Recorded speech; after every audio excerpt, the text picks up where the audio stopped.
Shalom jemaat Tuhan. Acara Mika malam hari ini akan mengajak kita semua merenungkan satu bagian firman Tuhan di dalam Injil Yohanes pasal yang ke-14, ayat yang pertama sampai dengan yang ke-14. Saya rindu Ibu Bapak sekalian baca bersama-sama dengan keluarga. Yohanes 14 ayat yang pertama sampai dengan yang ke-14.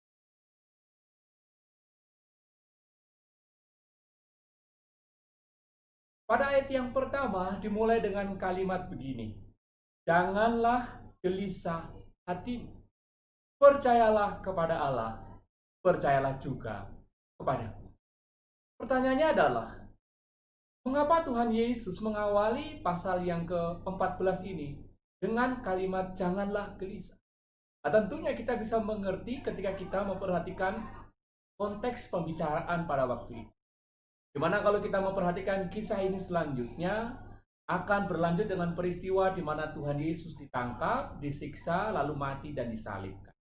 Dan tentunya dalam bagian ini Tuhan Yesus sedang mempersiapkan kepada para murid bahwa kebersamaan dengan para murid akan segera berakhir. Meskipun 3,5 tahun jadi peristiwa yang sangat penting dan berharga bagi mereka, namun saat firman Tuhan disampaikan, Tuhan Yesus sedang menyampaikan kepada mereka kebersamaan itu akan segera berakhir. Nah, tentunya merasa terhilang, merasa kehilangan itu menjadi hak bagian yang tentunya merasa takut kehilangan itu menjadi sesuatu yang integral di dalam kehidupan mereka. Oleh karena itu Tuhan Yesus memperingatkan mereka untuk jangan takut. Apa maksudnya jangan takut di sini saudara-saudara? Tuhan Yesus sedang tidak melarang mereka memiliki ketakutan itu. Tuhan Yesus sedang tidak melarang mereka memiliki perasaan itu. Tetapi yang Tuhan Yesus larang adalah janganlah kamu terus-menerus terbelenggu oleh keadaan ini. Tuhan Yesus mengakui keadaan mereka. Tuhan Yesus menerima kondisi batin mereka. Namun ketika Tuhan Yesus mengatakan janganlah takut, Tuhan Yesus tidak berkata kepada mereka, janganlah kamu terus-menerus menjadi gelisah. Atau dengan kata lain, berhentilah menjadi gelisah. Atau tenangkanlah hatimu. Saudaraku, apa yang dimaksud dengan tenangkanlah hatimu? Artinya, Tuhan Yesus hendak mengatakan kepada para murid bahwa memang kalian akan menghadapi situasi-situasi yang tidak mengenakan. Memang mereka akan menghadapi situasi-situasi yang berat. Tapi Tuhan Yesus memberikan solusinya agar mereka bisa berhenti gelisah, agar mereka bisa menjadi tenang, yaitu dengan percayalah kepada Allah dan percayalah juga kepadaku. Dengan kata lain, supaya hidup kita bisa menjadi tenang, tidak terus-menerus gelisah, tidak terus-menerus khawatir, maka jawabannya adalah dengan percaya kepada Yesus. Apakah yang dimaksud atau seperti apa percaya kepada Yesus itu? Saya rindu kita semua melihat video berikut ini. Apa itu percaya? Percaya itu bisa seperti video berikut ini.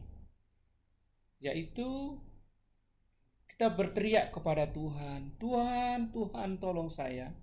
Kondisi saya sangat mengerikan. Lalu Tuhan berkata, lompat. Sudah, lompat saja. Tapi kita berkata, Tuhan, apa? Di bawah ini gelap, di bawah ini tidak menakutkan sekali, saya tidak berani. Saya tidak berani melompat karena tempatnya tidak jelas. Aku tidak tahu dengan pasti apa yang ada di bawah sana. Aku pasti mati kalau aku melompat. Lalu Tuhan terus berkata lagi, lompat. Tetaplah melompat. Lalu dengan terpaksa karena Tuhan yang menyuruh kita belajar melompat. Dan tengah-tengah perjalanan kita berkata, Tuhan benarkan apa yang terjadi? Tapi ternyata saudara, ketika di ujung sana, kita menemukan jalan naik yang sungguh luar biasa. Itulah percaya kepada Tuhan. Percaya kepada Tuhan artinya kita menjadikan Tuhan itu sandaran kita sepenuhnya. Menjadikan Tuhan itu kaitan di dalam iman kita. Jadikan Tuhan itu sandaran seluruh kehidupan kita. Dengan demikian, Jika Tuhan berkata, percayalah kepada Allah, itu memiliki makna kaitkanlah dirimu kepada perkataan Tuhan. Kaitkanlah dirimu, keyakinanmu, perasaanmu, ketakutanmu kepada Tuhan yang memelihara itu. Dan juga kepadaku yang kau lihat, yang kau alami, yang adalah kebenaran. Ibu bapak sekalian, di akhir daripada renungan ini saya mengajak kita semua untuk kembali berpikir. Apakah kita sudah percaya kepada? Apakah kita sudah menjadikan firman Tuhan itu dasar daripada pergerakan kita? Meskipun kita tidak melihat secara seutuhnya, apakah kita berani melangkah hanya berdasarkan firman Tuhan? Ataukah kita masih membutuhkan fakta-fakta, dukungan-dukungan yang dapat kita lihat baru kita percaya? Firman Tuhan berkata, percayalah kepada Allah dan percayalah kepada. Maukah kita mulai belajar untuk percaya kepada Allah apapun yang terjadi? Meskipun kita tidak dapat melihat seutuh, tetap melangkah bersama. Tuhan Yesus memberkati.